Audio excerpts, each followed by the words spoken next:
Dad kok kayak ada yang ganjel, cuman nggak tahu apa gitu kan. Keluarga. Sempat nanyain, keluarga sih pada saat itu enggak. Duluan sempat nanyain tuh, lu udah siap Islam belum? Kalau udah siap, ada nih kenalan Ustadz buat syahadatin.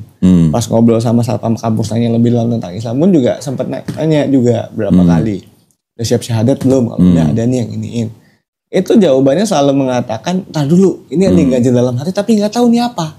Gue kagak mau cuman keyakinan ini 99,99% doang. Takutnya 0,01% ini bisa merubah 99,99% itu. Yang akhirnya baru ketahuan yang ngeganjel itu setelah syahadat. Seminggu setelah. Apa? Inna ad-dina 'indallahil Islam.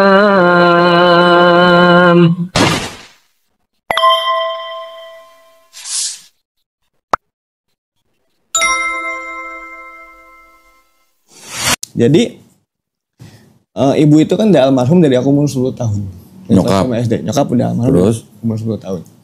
Seminggu setelah syahadat di tongkrongan tahu tuh ada yang pro kontra lah, ada yang akhirnya menjauh, ada yang sampai ngomong, lu ngiatatin Yesus lu. Terus? Yang tanya, gue ngiatatin dari mana? Gue ngikutin ajaran Nabi, ikutin ajaran Yesus kok. Kalau misalkan nggak percaya, sini kita ngobrol. Dia nggak mau, cuman masih kata kok lu ngiatatin, ada yang menjauh. Ada satu temen yang udah semingguan itu nggak ada angin nggak ada hujan, yang kenal sama dia tuh kurang lebih udah 3-4 tahun. Tiba-tiba gue lagi main nih kok, lagi main tiba-tiba dia nyamperin nanya, lu lagi main gak Jack? Main apa? Game? Main Dota. Lagi main game. Terus tanyain, lu lagi main kagak? Kenapa emang? Ada hal penting mau gue obrolin sama lu. 3-4 tahun gue ketemu sama dia nggak pernah dia ngomong begitu. Terus? Gue sambil main sambil mikir, gue salah apa ini? Perasaan gue kalau kayak biasa baik, gak ada permasalahan gitu kan. Ini ada masalah apa ini? Depan akhirnya tuh ngobrol, gue tanya ada apaan? Terus dia bilang, gue semalam baru mimpi, kata dia. Mimpi apaan? Lu kan baru Islam nih. Iya. Jadi gue mimpi, lu lagi tiduran di pangkuan seseorang wanita. Dia ngimpi lunya lagi di pangku. Gue lagi di pangku, tiduran di pangkuan seorang wanita. Terus? Gue tanya dong, wanitanya siapa? Ciri-cirinya kayak gimana? Jelaskan ciri-cirinya. Yang anak tongkrongan, anak walet itu satu pun gak ada yang pernah ke rumah gue, gak ada yang pernah lihat foto nyokap gue sekalipun. Jadi gak ada yang tahu wujudnya kayak gitu. Terus? Yang dia jelaskan ciri-ciri wanitanya ini persis ciri nyokap. Yang dia mengatakan gue dan si wanita ini menangis. Dia bilang, gue gak tahu nih, kata dia kan, apakah ini ada hubungannya sama keislaman lu atau enggak. Cuman gue seumur itu baru dimimpin kayak gini. Yang mimpinya lu nongol di situ, makanya gue kasih tahu sama lu. Awal mulai kok itu gue hampir goyang. Langsung tuh gue pulang. Mikirin ya sendirian di rumah. Mikir bahwa apakah nyokap gak setuju gue masuk Islam gitu. Apakah beliau kecewa gitu kan. Sampai di titik kayak ada bisikan, kayak ada pemikiran, ini kalau gue mikir begini terus, gue bakal murtad. Udahlah, gue coba tanya ke orang-orang lagi lah tentang tafsir atau maksud dari mimpi ini. 3 orang yang gue tanya, 3-tiganya beda agama. Beda agama 3-tiganya. Satu Kristen, satu Buddha, satu Islam. Karena gue berpikirnya kalau gue nanya ke yang Islam, otomatis dia akan membela. Makanya dari situ gue lebih ke, nih 3 agama nih yang gue tanya. Yang Kristen mengatakan, karena nih orangnya dibilang Kristen juga yang gak dalam-dalam amat gitu kan, lebih sering main kayak togel, primbon. Dia bilang, ya kalau mimpi kayak begituan mah dari setan itu. Ya kayak orang dapat togel kan datangnya dari setan itu. Mimpi-mimpi primbon yang ujung-ujungnya ya itu cuman halusinasi lah. Bunga tidur gitu kan. Tanya sama yang muda. Oh, gua si Fulan dimimpiin begini nih. Maksudnya apa ya? Dia cuma bilang begini, lu sekarang udah Islam kan? Ya udah, lu nggak usah pikirin mimpinya dia. Menurut lu kan lu udah belajar Islam udah lama nih. Lu jalanin aja udah. Itu orang Buddha ngomong gitu. Orang Buddha ngomong gitu. Yang masalah mimpi lu nggak usah lu pikirin. Jangan sampai nanti itu mimpi malah goyangin iman lu. Yang Islam ini kebetulan si Julian ini gue tanyain kok. Terus? Dia menjelaskan secara cukup gamblang lah dan cukup frontal. Dia mengatakan seperti ini. Yang namanya mimpi itu adalah bunga tidur. Yang mimpi itu ada yang datang dari setan. Kalau lu mimpi buruk itu datangnya dari setan. Kalau lu mimpinya indah itu datangnya dari Allah. Kalau mimpi yang namanya bisa dikatakan ada sebuah pesan, itu kalau lu mimpiin Nabi Muhammad. Itu baru tuh pesan, dan itu mimpinya langka kata dia. Cuma orang tertentu doang lah yang bisa dimimpikan beliau. Terus dia ngasih gambaran begini, sekarang gue tanya Jack sama lo kata dia. Kalau misalkan nih, jangan temen lo yang mimpi dah, lu sendiri dah yang mimpi. Lu lagi tidur terus lu mimpi Doraemon ngaku dirinya Tuhan. Lu bangun lu langsung percaya Doraemon itu Tuhan. Ya enggak sih bang. Nah sama kayak sekarang. Dia ada temen, nih orang temen lu dimimpiin kayak gitu. Lu langsung percaya bahwa itu memang benar nyokap lu, atau lu percaya bahwa itu jin yang menjelma untuk menggoyang keimanan. Dan di situ gue langsung berpikir bahwa mungkin selama ini gue ada yang ganjel ini, kayaknya ini dah. Kayaknya pada itu langsung plong tuh, yang benar-benar titik di mana gue yakin pada diri sendiri bahwa ya insya Allah sampai gue mati pun dah gue Islam. Yang gue sudah siap dengan segala konsekuensinya, mau yang namanya dijauhi dari keluarga, yang bahkan hitungannya bahasa kasar dicor dari keluarga sekalipun gitu kan, gue siap menerima. Sampai yang hitungnya benar-benar plong lah. Itu setelah lu sadar, seminggu kemudian baru lu dapat cerita mimpi dari temen lu itu. Terus lu nanya 3 orang. Iya. Yang satu malah si Julian itu. Berarti Julian tahu lu udah masuk Islam. Tahu. Oh, reaksinya gimana tuh? Ya beliau cuma mengatakan alhamdulillah. Alhamdulillah. Terus dia bilang mengatakan, lu tanya tuh bacaan sholat udah tahu belum? Belum bang. Ya udah gini aja. Lu daripada kagak sholat kata dia kan. Nih lu kalau lagi baca sholat tuh kagak tahu, lu baca subhanallah 3 kali, baca alhamdulillah 3 kali, baca Allahu akbar 3 kali. Gampang kan? Gampang bang. Udah gitu dia bilang, kalau misalkan lu sholat disarankan lu sholat berjamaah aja di masjid. Karena kalau sholat berjamaah itu yang menanggung Al-Fatihah itu imamnya. Karena Al-Fatihah itu bacaan wajib dalam sholat. Terus gue tanya, bang, terus kalau gue sholat sendiri gimana? Gue kan kagak mungkin kalau gue tiap hari ke masjid gitu kan. Saat gue ke masjid di rumah, takutnya ketahuan ntar gue Islam. Terus dia bilang, lu kalau misalnya pun karena lu masih belajar, lu mau sambil sholat sambil baca pun, lu searchingnya di Google kata dia. Yang Latinnya, bahasa Latin Arabnya, lu baca aja sambil pegang HP, lu baca tuh Al-Fatihah tuh pelan-pelan. Itu sah-sah aja, karena memang ya lu masih di titik di kondisi yang masih belum bisa gitu kan. Dan dia mengatakan inilah indahnya Islam. Ya, tidak menyulitkan umatnya, dalam artian meringankan lah. Walaupun ya tidak bisa juga yang namanya akhirnya dipermudah digampangkan juga gitu kan. Karena kebanyakan orang akhirnya menggampangkan. Ilmu-ilmu fikih menggampangkan. Itu berarti 2017 ya lo ya? 2017 ya, terus akhirnya 2019 lo keluar dari rumah? Keluar dari rumah. Ke mana tadi? Subang? Ke Masjid Lotse. Lotse terus dompet duafa. Terus habis itu? Habis itu pulang dulu tuh. Sempat pulang? Sempat pulang, cuman gak lama. Pas lo pulang, orang tua bokap udah tahu lo udah masuk Islam. Cuman ngelang napas panjang. Napas panjang. Terus nggak sampai dikena rotan? Enggak. Oh enggak. Mungkin kan udah gede. Udah lulus kuliah. Udah lulus kuliah itu ya. Lu kalau rotan deh gue bisa pegang rotan gitu kan. Bisa ngelawan. Terus habis itu? Habis itu memang pas di dompet duafa itu sempat dapat pelatihan bekam. Dapat tawaran nih, lu mau nggak jadi terapis bekam nih? Nah, mikirnya kan daripada nganggur di rumah juga, udah gitu takutnya di rumah ini nggak bisa dalemin agama lagi. Udahlah, gua jadi terapis. Oh jadi sekarang lu bisa bekam nih? Bisa, alhamdulillah. Punya alatnya sendiri? Alatnya belum punya. Loh, gimana? Karena memang ya kalau pas bekam itu pada saat itu ya pengen namanya kita dapat ilmu baru ya kenapa tidak gitu. Iya. Ya kalau dibilang passion karena memang bukan di situ passionnya. Oh, tapi udah sempat praktek? Praktek udah. Berapa lama? 4 bulan jadi terapis bekam. Di dompet duafa? Jadi dompet ada Ustadz bekam, dia ini sering bekam di dompet duafa. Dompet duafa di Wisma Mualaf yang memang linknya masih dekat sama dompet duafa juga. Lu prakteknya di situ? Prakteknya di situ. Lu nggak buka praktek sendiri di rumah? Karena kalau itu sertifikasi. Lu nggak sertifikasi? Enggak. Karena memang gue mikirnya kan ya, gue bekam cuman sekedar ya kalau memang gue nantinya punya alat, ya udah orang mau bekam, ayo sini. Iya. Terus habis itu? Habis itu dapat tawaran dari dompet duafa jadi ini koki asrama buat program diaspora. Koki asrama? Buat program diaspora ke Jerman. Apa tuh? Program apa? Diaspora ke Jerman. Ke Jerman? Iya. Terus? Itu 2019 belum Covid. Enggak, gue bagian masak-masak buat. Oh, kirain lu dikirim ke Jerman, bukan?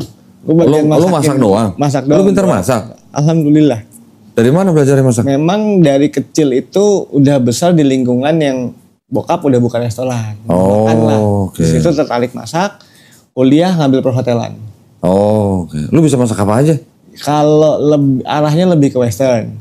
Western. Karena memang di kuliahan diajarinnya lebih banyaknya ke Western. Gue juga bisa masakan Western. Apa? Telur ceplok. Gak salah sih. Lah emang gak salah kan? Gak salah. Orang Western kan Telur makan juga ceplok telur biasanya ceplok kan? omelet, ya. Iya. Orang kali jadi scramble. Terus lu berapa lama di Dompet Duafa Di masak? Dompet Duafa masak pada saat itu kurang lebih 6 bulanan lah. 6 bulan. Karena kepentoknya sama COVID kok. Hmm. Jadi programnya itu kalau nggak hilaf dari November, dari Oktober atau November gitu. Gue udah mulai di situ. Februari kan kita mulai COVID, yang memang benar-benar semua di Maret COVID-nya Maret. Maret COVID. Nah disitulah akhirnya yang mau nggak mau kan peserta dibatalkan semua, program pun dibatalkan. Terus di rumah? Pertamanya akhirnya pulang tuh, kan?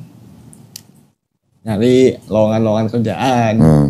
Adalah 3 bulan nganggur dapat kerjaan. Jadi ya di rumah ya hitungannya aktivitas cuman masih bisa lah, hitungannya masih bisa walaupun bokap di rumah bisa sholat? Bisa, walaupun nggak apa-apa sama bokap? Kalau sholatnya mah nggak apa-apa, cuman terus sering lah ngoceh-ngoceh gitu kan. Kayak lo tuh udah bener-bener di agama Kristen gitu kan, ngapain sih lo masuk agama nggak bener.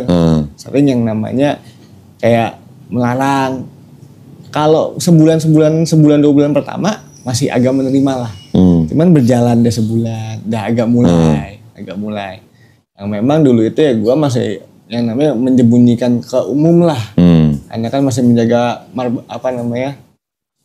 martabat beliau sebagai pendeta.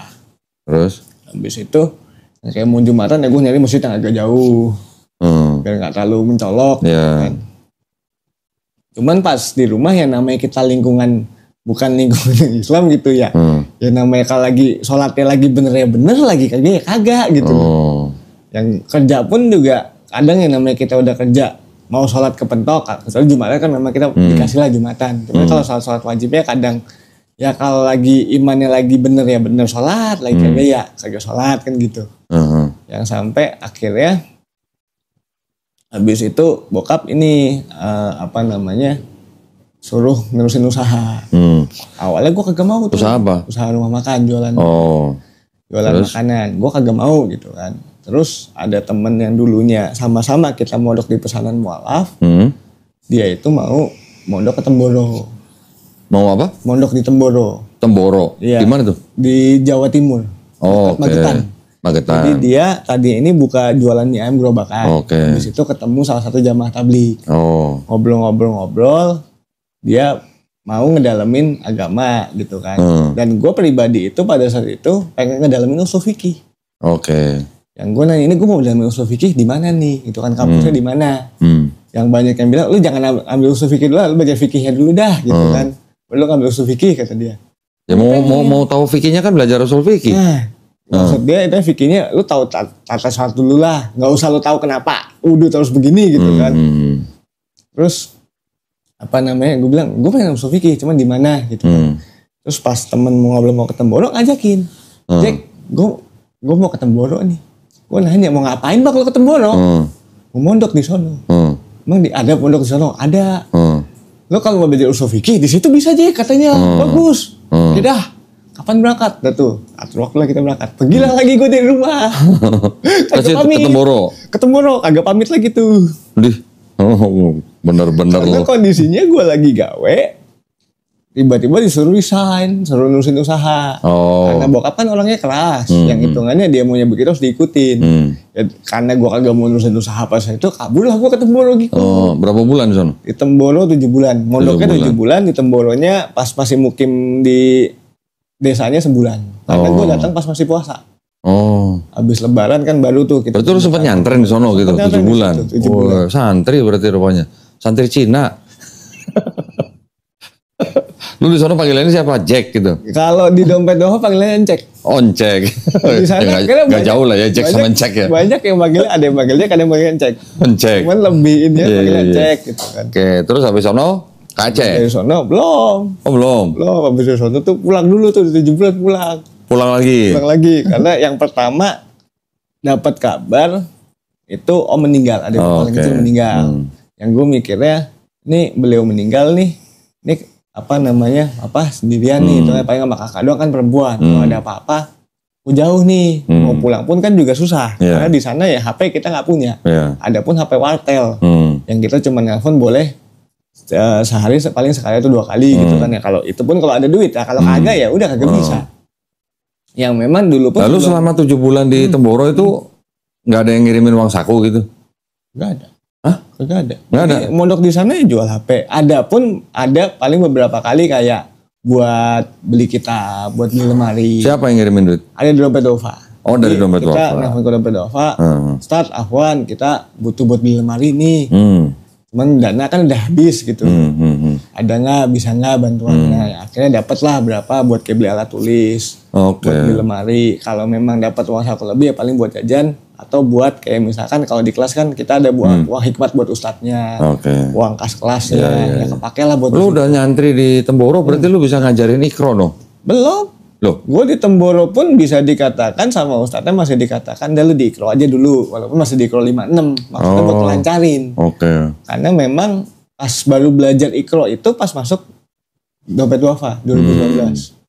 Yang itu pun kan ya belajar Iqro paling belajar setengah jam lah, habis itu kita kajian, habis itu kita aktivitas. Yang baca Quran ya masih putus-putus gitu kan. Dulu memang sempat suruh ikut ada program FHQ yang memang Ustadz Dompet Dova juga yang ini kan program buat ngajar belajar apa lebih dalam tentang kayak makhrajul huruf seperti apa, sifat-sifat huruf seperti apa. Ya karena gue bandel ya kok.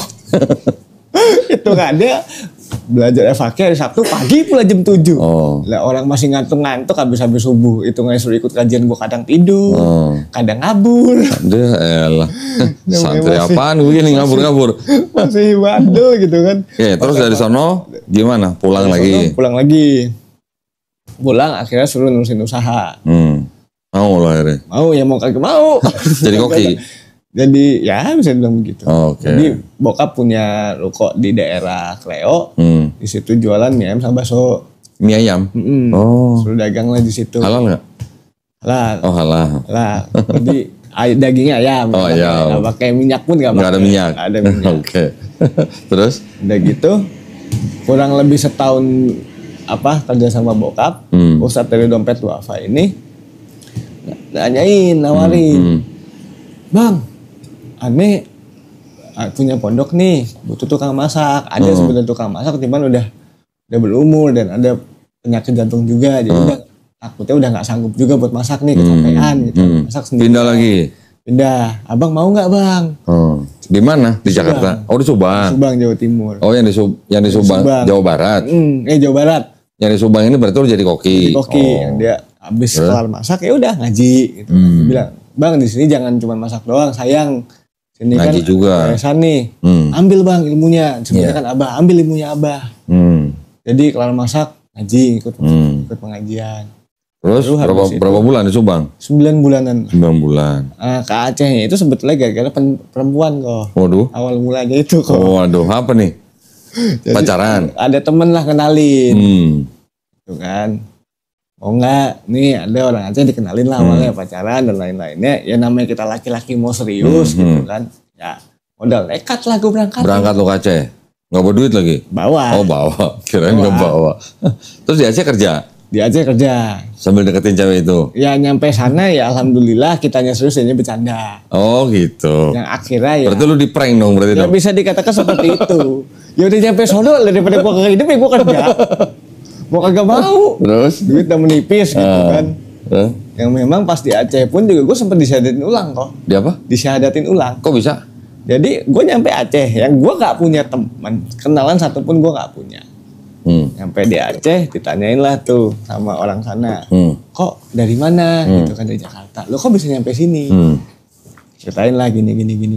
Walaupun gue ketemu sama si orang yang gue pacarin ketemu gitu. Cuma habis itu tinggal. Gitu. Malam ya gue mau tidur di mana? Gitu. Mau nggak mau tidur di masjid. Pas tanya sama orang situ ditanya dari mana? Karena bisa gue ceritain lah. Gini. Oh, lu nggak bilang lu udah syahadat? Udah. Awalnya itu sudah. Terus? Jadi awal ini pertamanya ini dibilang nih entar kamu mualaf ya udah besok dianterin ke ada namanya perkumpulan mualaf juga di Aceh. Itu kan pas itu gue di Aceh Tamiang, bukan di bandanya. Ada perkumpulan mualaf. Diajakin karena gue mualaf nih gitu kan. Nyampe di perkumpulan mualaf ini sama si bisa dibilang beliau salah satu ketua yayasannya lah, atau petingginya lah. Nah di situ dia bilang, lu disyahadatin ulang mau kagak? Kenapa harus ada tulang? Kata dia, kan biar lu dapat zakat. Kata dia kan, dapat zakat ini karena kalau lu kan syahadat dari 2017. Kalau batasan zakat itu kan 3 tahun. Nah ini syahadat ulang aja. Satu alasannya itu. Yang kedua adalah lu syahadat di sana. Yang orang sini kan nggak tahu. Walaupun gue bilang kok, ini ada sertifikatnya loh, gitu loh. Ini tak bawa yang sertifikatnya nih. Tetap ini biar lebih sah lagi, biar lebih afdol lah bahasanya. Gitu kan syahadat aja di sini. Yang bisa dikatakan ya maaf, dia juga bisa dibilang ya minta uang ininya lah.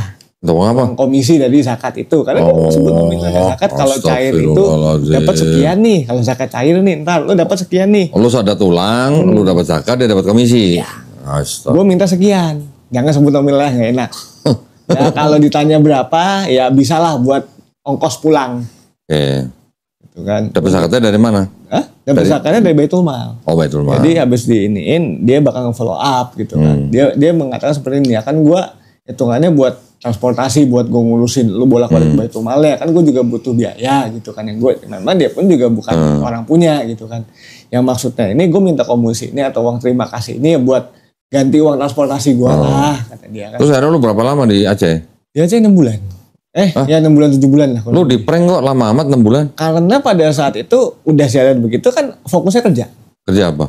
Kerja di tukang masak. Oh masak lagi? Ya. Oke. Jadi kurang lebih 10 harian nganggur.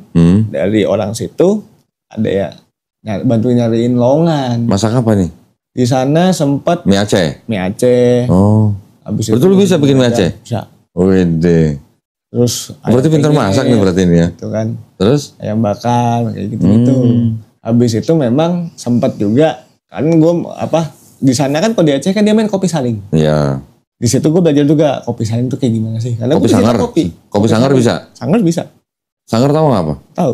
Kopi susu sebetulnya. Cuma iya, singkatan apa? Singkatannya enggak. Sama-sama ngerti. Oh. Singkatnya nggak tahu ya, pokoknya sangar aja. Kopi sangar itu sama-sama ngerti. Gua apa nanya sangar apaan? Sangar kopi susu lah, kenapa kok kopi susu aja? Sini mah namanya sangar bang ya. Iya. Terus belajar 6 bulan di sono. Habis itu balik nggak ke Medan dulu. Oh ke Medan. Jadi memang masak lagi. Jadi itu sebelum gue berangkat ke Aceh, bisa dibilang kan gue masuk salah satu organisasi apa? Koki di Indonesia. Oke.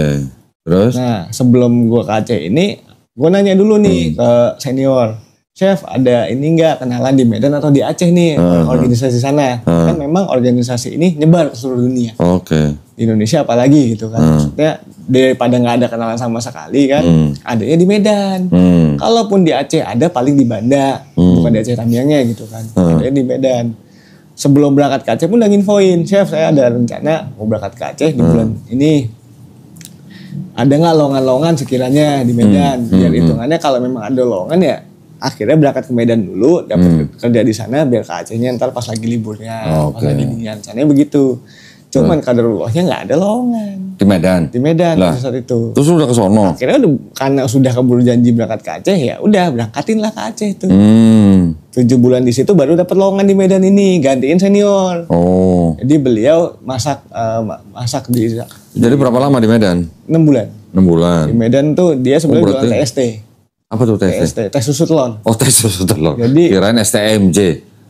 Susu telur madu jahe. Di daerah Kota Matsum. Oke.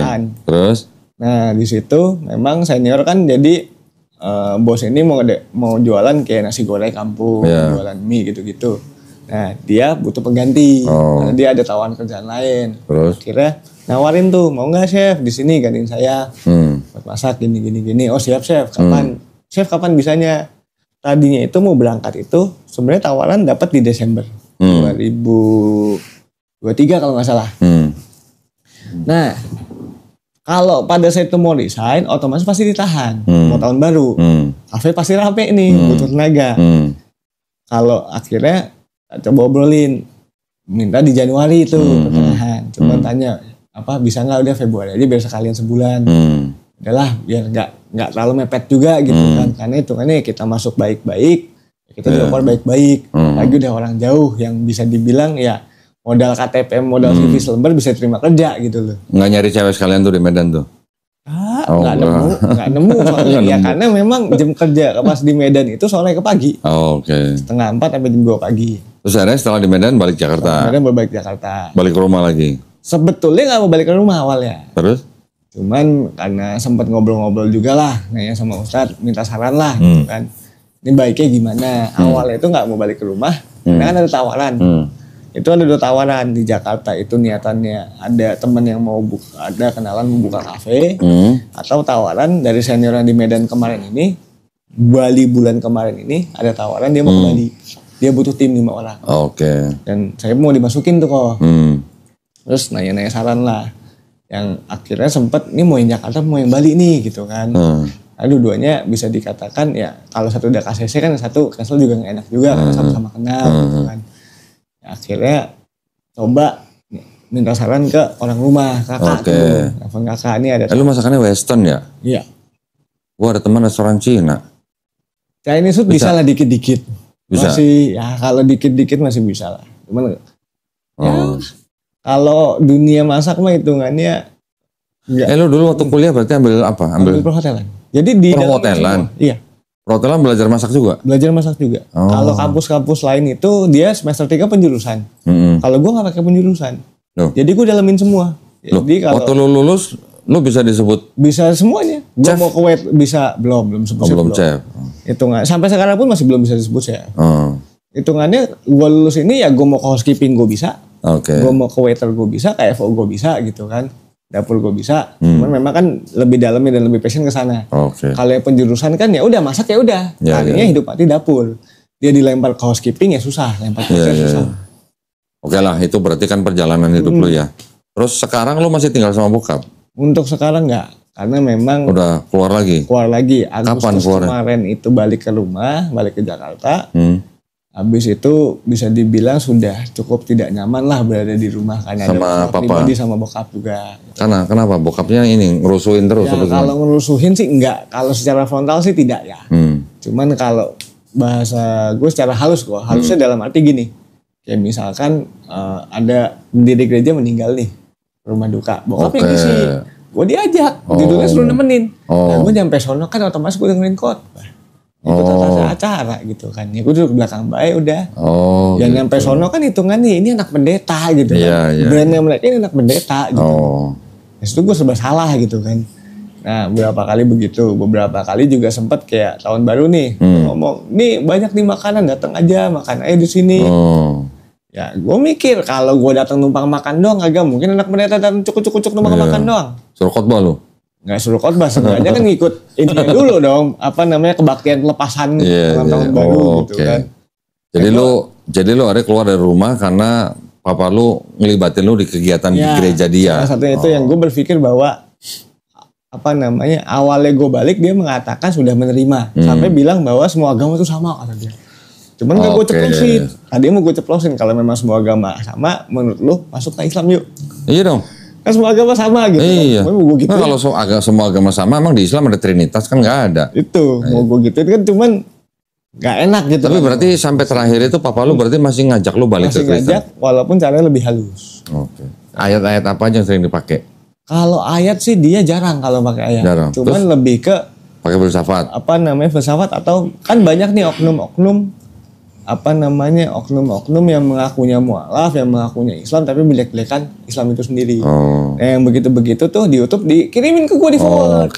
Cuman ya gue ngeliatnya cuman ya udahlah biarin aja lah. Itu kan nggak terlalu ini. Yang sampai dulu pun juga sempat gue mau dijodohin sama temennya dia, sama anak temennya dia. Sama cewek Kristen. Dia bilang. Ya apa-apa kalau cewek Kristen yang mau masuk Islam. Itu pas masih Subang. Ya, chat nih ini ada temen. Anaknya namanya ini fotonya umur segini dia mau apa bapaknya lu nggak tanya mau masuk Islam apa sih? Katanya cuma 2 hal. Yang pertama dia tahu nggak aku Islam. Yang kedua dia tahu nggak aku kerja di pondok. Kalau memang dia tahu itu dan bisa menerima ya silahkan. Seminggu kemudian kagak ada balasan sama sekali. Sekali ada balasan agak di topik. Ya tak mikir ini salah satu cara buat gue pulang kali ini. Jadi papa sekarang jadi gembala gereja. Apa namanya? Sendiri berarti? Kayaknya sih begitu karena kurang tahu. Gerejanya gereja sendiri atau nyewa? Enggak, gereja nyewa. Jadi dia ikut orang. ada pendirinya. Oh, ikut orang. Oke. Kerjanya apa boleh tahu? Kalau itu lupa namanya. Cuman gereja baru sih. Gereja baru. Di daerah Mall Kelapa Gading di MUI. Yang memang karena kalau papa tuh paling cuma nganter ke gereja doang. Itu pun nggak nyampe. Lu sendiri sama papa nggak pernah debat soal agama? Jangankan debat, ngobrol aja jarang. Ngobrol udah jarang. Karena memang dari kecilnya udah nggak deket kok. Oh. Jadi yang kayak ngobrol-ngobrol gitu jarang. Walaupun papa dulu itu sempet yang namanya kayak kasus mau dalemin Al-Quran. Ya, mau dalemin Al-Quran, mau tahu kayak Al-Quran. Iya. Oh, mau belajar Islamologi kali. Awal mulanya itu karena kasusnya Ahok tentang surat Al-Maidah. Oke. Di situ papa sempat nanya, lu ngerti nggak kalau bisa baca Al-Quran gitu kan? Maksudnya gimana nih? Kayak misalnya indeks Quran gitu. Misalnya gue mau nyari tentang tentang ketuhanan nih, carinya gimana? Ya, tak kasih tahu gitu kan. Cuman habis itu nggak ada nanya-nanya lagi kok. Oke. Yang gue mikirnya ini kok nggak ada nanya-nanya sama sekali gitu kan, yang dihindarkannya takutnya nanti malah dia menafsirkan sendiri, yang itu kan nggak bisa begitu. Karena Quran ada asbabun nuzul ya. Ini ayat turun kan ya kenapanya, peristiwanya. Lihat dari hadisnya bagaimana, riwayat seperti apa. Kakak perempuan gimana? Nggak suka? Kalau kakak perempuan lebih bisa menerima. Nggak suka nggak sering ngirim ayat gitu? Kakak perempuan lebih ke ya udah lu udah Islam dan lu jalanin yang benar. Nah, itu aja. Sekarang posisinya lu lagi kerja nggak? Kalau dibilang lagi kerja sih bisa dikatakan iya dan tidak, dalam artian gini. Jadi sekarang ini sedang numpang di yayasan Asal Quran Cendikia. Di mana tuh? Di daerah Petukangan. Jadi yayasan Ashanul Quran Cendikia ini rencana ini mau buka pondok kok. Bukan rencana sih, pondoknya sudah lagi proses pembangunan, cuma belum jadi full. Terus? Di daerah Jasinga Bogor. Yang memang pondoknya ini dikhususkan untuk yatim sama duafa. Karena kan nggak bisa kita pungkirin pondok pesantren banyak. Cuman kan mayoritas pada bayar. Terus lu mau jadi apa di situ? Di situ masak lagi. Satu masak lagi, sama bisa dibilang satu bagian masaknya yang memang berhubungan tentang usaha masak juga gitu kan. Yang kedua, insya Allah nantinya mau diinikan jadi pembina mualaf di situ. Makanya mau berguru juga, mau belajar juga banyak tentang kristologi, tentang ilmu kristologi gitu kan. Jasinga ya? Iya, Jasinga Bogor. Yang sekarang pembangunan sih yang ku denger ya, tahu tinggal masjid sama kobong asrama laki-laki, cuman memang masih butuh biaya lumayan. Masih mencari donatur, masih mencari. Nah, sementara sambil nunggu itu pondok bisa kita ini kan. Sekarang ini tinggal di kantor yayasan. Ikut yayasan ini. Ya nggak apa-apa, lu jalanin aja. Yang penting lu niat untuk ibadah gitu aja. Ya walaupun itu masak kan juga ada pahalanya. Lu masakin santri kan juga ada pahalanya. Betul. Lalu mau belajar kristologi, alhamdulillah. Siapa tahu nanti lu juga di situ bisa ngejaga pesantren itu, bisa ngejaga umat Islam di sekitar situ. Dari upaya murtatan gitu. Boleh juga tuh. Karena kemarin pun sempat ada saksi Yehova kok datang. Kemana? Di kantor, lagi di kantor. Ada yang terus lo ajakin ngopi nggak? Ya, nah ya kan puasa. Puasa. Masih puasa. Ya suruh dia ngopi, lu nya puasa gitu. Kan perempuan tuh. Datang perempuan sempat nanya. Kok ininya sebutnya Yesus apa Isa? Saya sih dua-duanya. Terus? Inilah pas mau Paskah gitu kan. Nyebarin brosur gini. Terus dia bilang, ya udah deh, kan lagi kerja tuh kondisinya. Maaf kalau ganggu ya. Nih ntar besok suami saya ikutan datang deh buat ngobrol lebih lanjut tentang lebih dalam. Nih kalau mau tahu kan dikasih brosurnya tuh. Nih bisa di scan aja. Ntar diundang ke sini gini dalam hati. Terus dia mau datang lagi nggak? Belum, sampai sekarang masih tungguin, belum datang lagi. Belum datang lagi. Justru kalau datang lagi mau diajak kopi, apalagi habis lebaran. Iya benar. Kalau nggak ajak sini aja. Itu lebih enak lagi tuh. Ajak ke sini aja. Itu lebih enak lagi. Gua ada tuh Bebelnya Dunia Baru tuh, punya Saksi Yehova. Ada berapa biji gua. Lebih enak lagi tuh. Ya memang ya gimana ya. Mereka gitu sih, mereka masih gimana ya, kayak nggak tahu aturan gitu. Kan ada aturan, nggak boleh. Betul. Mereka masih terus aja gitu mendekatin orang-orang yang udah punya agama. Mungkin kalau di Nasrani karena doktrin ya, yang memang dikatakan ya domba-domba yang hilang gitu loh, domba-domba yang tersesat. Ya akhirnya mereka mendoktrin orang buat biar ayo masuk. Padahal lu tahu nggak? Itu ayat ngomongin kan itu kan konteksnya Yesus ngomong aku diutus hanya untuk domba-domba yang hilang dari apa? Bani Israel. Dari bangsa Israel kan? Betul. Lah orang saksi Yehova Indonesia itu bangsa Israel bukan? Bukan. Lah bukan. Bahkan di Alkitab sendiri. Nah ya udah. Salah satu dulu yang bikin bisa dikatakan cukup janggal lah ya menurut saya pribadi pada saat baca Wahyu. Oh, kitab Wahyu. Yang dikatakan tentang permasalahan akhir zaman. Yang dimana cuma 144.000 orang yang diangkat. Iya. Dari 12 kaum, setiap kaum cuma 12.000. 12 kaum itu Bani Israel semua. Iya. Dan nasib kita gimana? Nggak ada bangsa Melayu ya? Nggak ada. Oh, nggak ada. Nasib kita gimana ini yang bangsanya entah gitu. Nggak ada bangsa Cina kan? Nggak ada. Oh, nggak ada. Ini gimana gitu kan? Iya. Ya udah. Yang berpikir ya. Alhamdulillah ya berarti Jackson sekarang hidupnya sudah mulai di bidang agama kan. Bisa dibilang itu termasuk di bidang dakwah juga ya kan. Walaupun perannya hanya sebagai masak tapi itu kan penting juga buat makan. Ya coba dijalanin aja dulu sambil siapa tahu nanti bisa ada kesempatan yang mungkin lebih baik. Ya supaya bisa nikah. Amin. Biar cepet nikah lu. Ya. Masa belum nikah? Ya itu belum nemu jodoh ya. Kasihan amat di prank. Ya begitu nasibnya. Ya nggak apa-apa, insya Allah nanti kan pasti adalah jalannya. Amin ya Allah. Boleh dong pesan-pesan buat yang muslim maupun yang belum muslim, silakan kalau ada pesan-pesan. Kalau untuk pesan-pesan kalau dari saya pribadi apa ya bisa dibilang ya kalau yang udah muslim ataupun yang masih mualaf gitu kan. Ya istiqomah aja. Istiqomah dalam artian Islam itu agama yang benar kok. Kalau yang mualaf yang memang mencarinya entah itu dari nikah atau entah itu memang dia mencari dapat dari hidayah dari bagaimana jalani aja. Mungkin akan banyak cobaan, banyak diskriminasi, banyak ujian ya itulah yang akan membentuk kita. Yang nantinya setiap yang saya tahu juga setiap perjuangan kita dalam agama itulah yang dilihat bukan nanti kita udah jadinya apa. Iya, alhamdulillah. Orang lain banyak masuk Islam lewat cara menikah. Betul. Lu masuk Islam udah lama belum nikah. Sian amat. Nasibnya begini kok. Gak apa-apa, ntar cari ya,